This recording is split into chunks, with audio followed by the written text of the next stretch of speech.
On arrive. C'est par ici. Direction, un quartier bombardé d'Alep, avec ses sauveteurs de la défense civile, proches de la rébellion. Ces images nous sont envoyées par des habitants de la ville. Sur place, des morts, des blessés, rapidement évacués. C'est le quotidien de la défense civile. À l'intérieur de l'ambulance, le chaos. Celui-ci est vivant.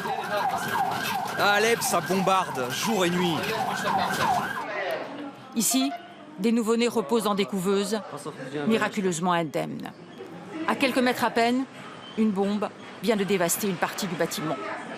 Depuis le début de la guerre en 2011, près de 700 médecins et infirmiers ont été tués en Syrie, selon l'ONU. Ceux qui restent redoutent le pire.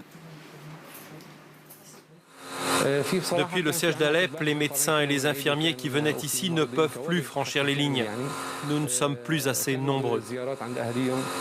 Dans les quartiers assiégés, les étals des marchés sont quasi vides. Les civils, très pauvres pour la plupart, sont les premiers touchés.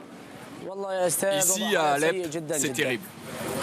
Il n'y a plus de gaz, plus de fioul, plus de pain, aucun produit de base. Il n'y a plus rien. Il n'y a même plus d'eau. Et pour avoir un sac de pain, je dois attendre debout pendant des heures. Pour les combattants de ce secteur, Bachar el-Assad a promis une amnistie s'ils se rendent. Ils ne veulent pas en entendre parler.